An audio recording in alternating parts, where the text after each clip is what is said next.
एक ऐसा अलौकिक मंदिर जिसने टेका माथा उसे मिला राजयोग। हमारे हिंदुस्तान में यूं तो कई देवी देवताओं के मंदिर हैं, जिनमें से कुछ तो इतने अलौकिक, अकल्पनीय व चमत्कारिक रहस्यों से भरपूर हैं जो आज भी वैज्ञानिकों के लिए अनसुलझी पहेली बने हुए हैं। इन्हीं सब मंदिरों के बीच एक चमत्कारी देवी मंदिर झांसी के पास लगभग 29 किलोमीटर की दूरी पर मध्य प्रदेश के दतिया जिले में विराजमान है, जिन्हें राजसत्ता की देवी के रूप में भी जाना जाता है। जी हां, हम बात कर रहे हैं दतिया में विराजी मां पीतांबरा पीठ की, जहां बगलामुखी देवी के रूप में श्रद्धालु उनकी पूजा आराधना करते हैं। आपको बता दें कि मां पीतांबरा देवी शत्रुनाश की अधिष्ठात्री देवी होने के कारण राजसत्ता की कामना रखने वाले श्रद्धालु यहां आकर गुप्त पूजा अर्चना करते हैं। ऐसा कहा जाता है कि पीतांबरा मां के मंदिर में एक विशेष तरह के भक्त बहुत संख्या में आते हैं, जो राजनीतिक सत्ता का भोग अनुभव करना चाहते हैं। ऐसा विश्वास है कि यहां मन से मांगी हुई मुराद अवश्य पूरी होती है। यही कारण है कि पीतांबरा पीठ मंदिर में कई नामचीन राजनीतिक हस्तियां व अन्य विशिष्ट फिल्मी हस्तियों का आना जाना लगा रहता है। मान्यता है कि जब जब देश पर संकट गहराया, तब तब पीतांबरा माई ने उस संकट को अपनी शक्तियों से दूर किया है।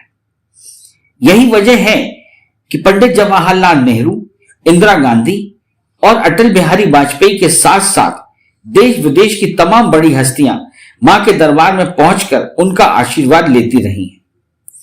मां पीतांबरा पीठ की शक्ति का अंदाजा ऐसे लगाया जा सकता है कि सन 1962 में चीन ने जब भारत पर हमला किया और दूसरे देशों ने सहयोग देने से मना कर दिया, उस समय तत्कालीन प्रधानमंत्री जवाहरलाल नेहरू को किसी ने दतिया के पीतांबरा पीठ में यज्ञ कराने की सलाह दी।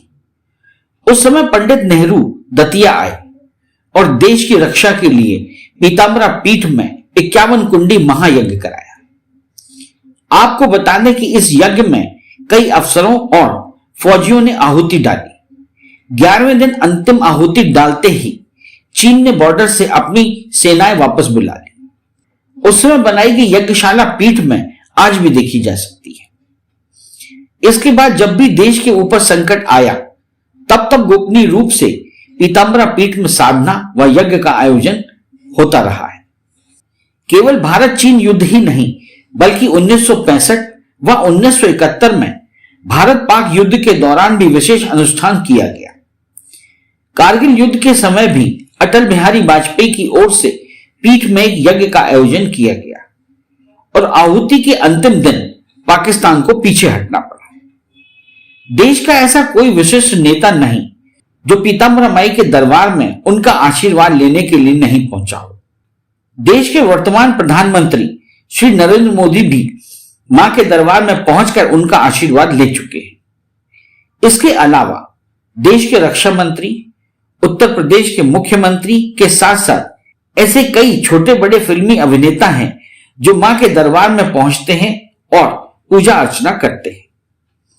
अब आपको पीतांबरा पीठ व शक्ति पीठ के बारे में जानकारी देते हैं। दतिया स्थित पीतांबरा पीठ देश के लोकप्रिय शक्ति पीठों में से एक है। कहा जाता है कि कभी इस स्थान पर शमशान हुआ करता था, लेकिन आज यहां एक विश्व प्रसिद्ध मंदिर है। ऐसा भी कहा जाता है कि मुकदमे आदि के सिलसिले में मां पीतांबरा का अनुष्ठान सफलता दिलाने वाला होता है। पीतांबरा पीठ की स्थापना एक सिद्ध संत, जिन्हें लोग स्वामी महाराज कहकर पुकारते थे, ने 1935 में की थी। श्री स्वामी महाराज ने बचपन से ही संन्यास ग्रहण कर लिया था। वे यहां एक अखंड ब्रह्मचारी संत के रूप में निवास करते थे। स्वामी जी प्रकांड विद्वान व प्रसिद्ध लेखक थे। उन्होंने हिंदी, संस्कृत में कई पुस्तकों को लिखा है। गोलोकवासी स्वामी जी महाराज ने पीतांबरा पीठ पर बगलामुखी देवी व धूमावती माई की प्रतिमा स्थापित कराई थी।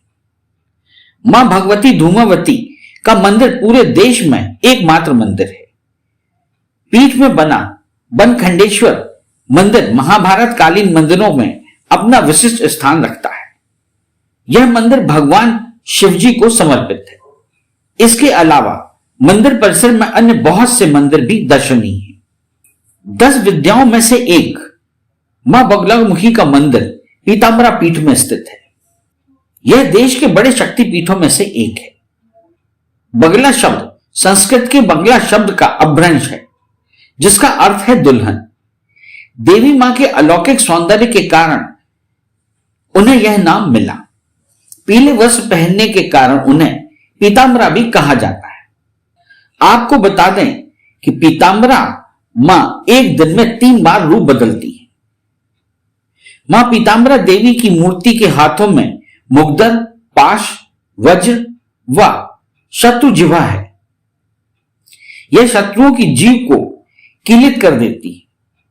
इनकी आराधना करने से साधक को सदा ही विजय प्राप्त होती है। अब बात करते हैं पीताम्बरा मंदिर परिसर में विराजी मां भगवती धूमावती की। जी हां, ऐसा कहा जाता है कि मंदिर परिसर में मां धूमावती की स्थापना करने के लिए अनेक विद्वानों ने स्वामी जी महाराज को मना किया था। तब स्वामी जी ने कहा था कि मां का भयंकर रूप तो दुष्टों के लिए है, भक्तों के प्रति मां अति दयालु है। जब मां पीताम्बरा पीठ में मां धूमावती की स्थापना हुई थी, उसके ठीक 1 वर्ष बाद मां धूमावती जयंती के दिन स्वामी जी महाराज ब्रह्मलीन हो गए।